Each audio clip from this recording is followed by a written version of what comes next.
Welcome to My Opinion here on My Opinion TV. Don't forget to like, share, subscribe, click the notification bell so as soon as a video is released, you'll be one of the first to be notified. And this morning, we just want to give you some follow-up stories. First up, if you can all remember when there was a double murder in Kingston, as it relates to two men from Montego Bay, the police now are reporting that they have charged a man in connection with the killing.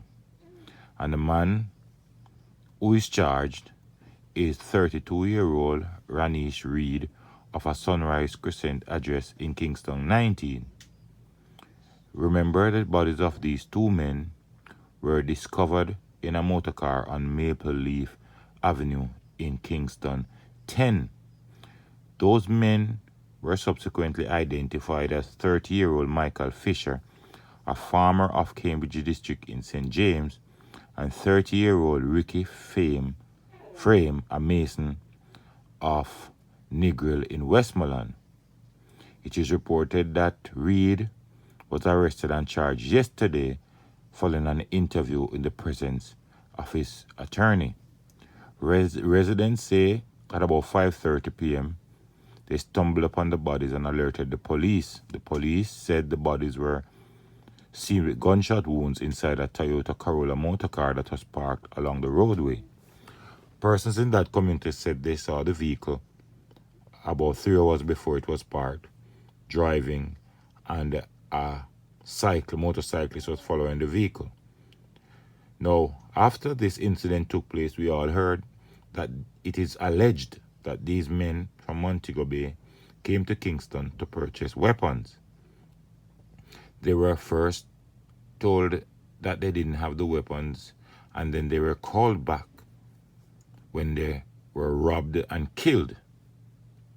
Now, we have seen some very good work from the Jamaica Constabulary Force these days, where persons are being quickly apprehended for murders a little bit faster than how it used to be back in the days. So we have to congratulate the Jamaica Constabulary Force as it relates to its improvement in this area, and we hope the constant improvement from the police force will result in a reduction of crime and persons will desist from carrying out acts like these.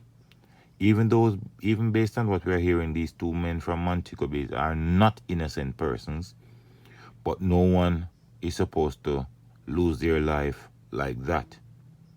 And we hope as the investigation continues and Ranish Reed held for this murder, we hope the police can break the back of whatever transaction that was about to take place that didn't went down well, and find out what these persons were planning to do with the weapons that they came to buy, and find out what connection Ranish Reed has with selling of weapons. Well, as I said, I have no choice but commending the Jamaica Constabulary Force on a job well done, and we'll be following this case as closely as we can to see what becomes of Ranish Reed after this double murder of the two men from St. James, Michael Fisher and Ricky Frame. Well, let me know what you think. You can also drop a comment commending the Jamaica Constabulary Force, or feel free to write any comment as long as it's keeping with the guidelines of YouTube and the comment section, and I'll try to keep it as interactive as I can.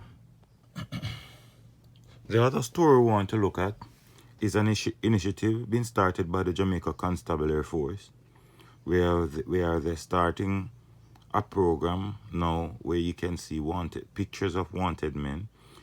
It's now called Wanted Wednesdays, and the first person on this list is Andrew Goblin Thompson, 26 years old, wanted for murder, last known address Bryden Street in Kingston.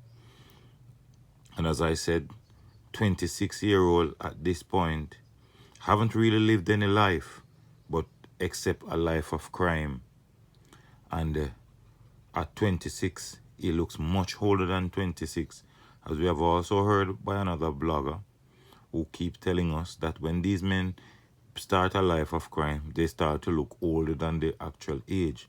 Well, no doubt when you look at Andrew Goblin Thompson and you're asking anyone who knows these persons should call the police or encourage them to turn themselves in. Now, the other person is Richard Bob Higgins, also wanted for murder. Last known address, Wellington Street, Kingston 16, age 25. So you could see a trend as it relates to the age group of these wanted men who lives a life of criminality.